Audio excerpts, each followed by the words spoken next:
in the original TV show, Lenore Case knew the Green Hornet and Kato's secret identities.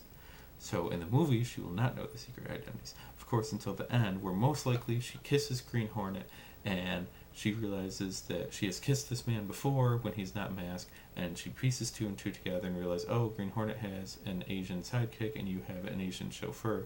Surely you must be the same person. And then Vicky Vale gets kidnapped by the Joker. No, sorry, that's right. That's wrong.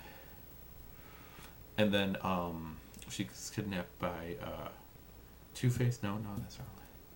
And then she gets kidnapped by Lex Luthor. No, that's wrong. And then she gets kidnapped by the Green Goblin. No. See, this happens all the time. Superhero movie, we'll give him a girlfriend to make him seem straight and human, and then we will kidnap the villain. Will figure it out, kidnaps the girlfriend. The girlfriend figures out that the superhero that she lusts over and the man that is right in front of her is the same person, and they fall in love with them in the movie, and ooh, it's all beautiful and pretty. So good to know that some groundbreaking original script writing's taking place in Green Hornet already. Aliens vs. Predator 3 World War, new series from Dark Horse Comics, comes out in January 2010. Aliens, Predator, Colonial Marines, big old battle. And there's also supposed to be an Aliens vs. Predator 3 movie sometime in 2010. Probably fall, I'm guessing. Alright, supposedly on Sunday, now there's Smallville costume. Tom Welling's coming in for it. The rumor is they're going to unveil the Superman costume that will be in Smallville sometime this season. Might be season opener, might be later on. But supposedly, season 9 premiere, Superman outfit. This will lead into season 9 being the last season of Smallville. It'll end, May or June next year. And then Christmas 2010, we're going to have a Smallville TV movie called Metropolis. All of which sounds good. Hope something happens here. Okay, Vertigo is releasing their own crime line called Vertigo Crime, including titles like Fogtown, Cowboys, The Executioner, and Return to Perdition, of course, a sequel to Road to Perdition. There will also be, from DC Comics, Blackest Night, The Flash, a little spin-off, offshoot of Blackest Night storyline, which promises dead rogues. So I gotta assume Captain Boomerang the First will show up in this, along with many, many other rogues, because really Flash's villains are freaking awesome. Alright.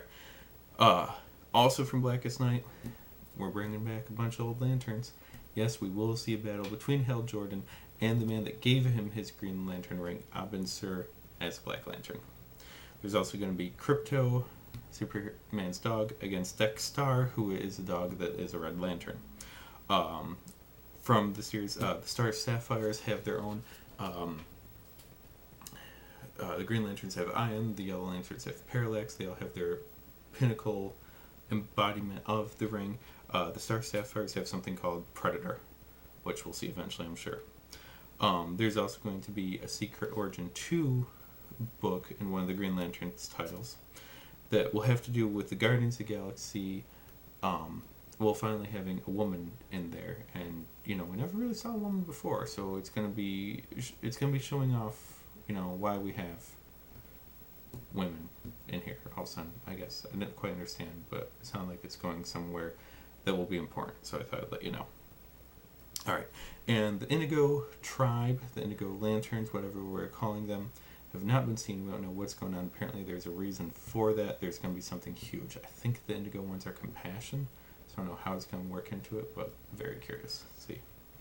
Okay, Danger Girl title from J. Scott Campbell has been moved to IDW. Any reprints will now go through IDW now. There's going to be like iPhone apps and digital comics and stuff like that. And should he choose to do any new issues of Danger Girl, which sounds very likely, they will also be published by IDW. Also from IDW, I got a bunch of IDW stuff here, so just everything from now to whenever I say is all from IDW.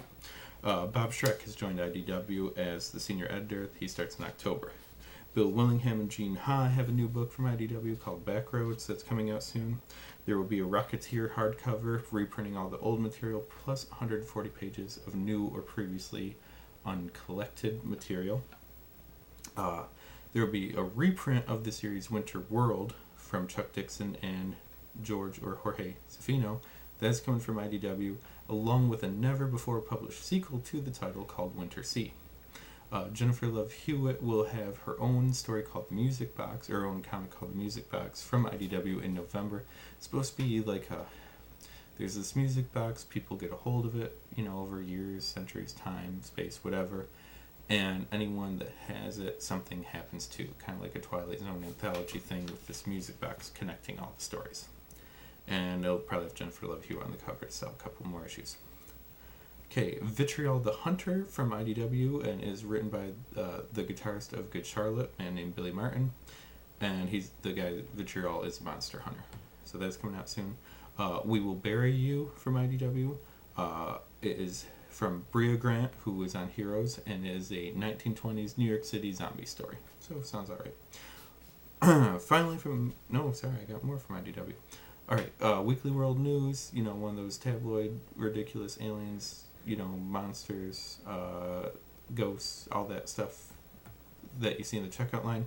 It's going to have their own comic out. Batboy will be on the cover. That is in January 2010 from IDW and Weekly World News. Alright, my favorite author, Harlan Ellison, will have a new book out in 2010 from IDW called Phoenix Without Ashes. There's going to be a graphic novel adaptation of The Last Unicorn from Peter Beagle, also IDW, also 2010. Okay, done with IDW stuff for now.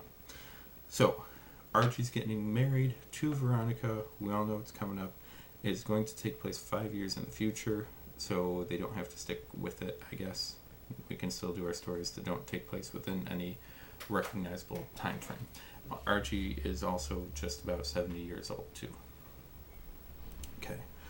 There's going to be new CDs from the Archies and from Josie and the Pussycats within the next year.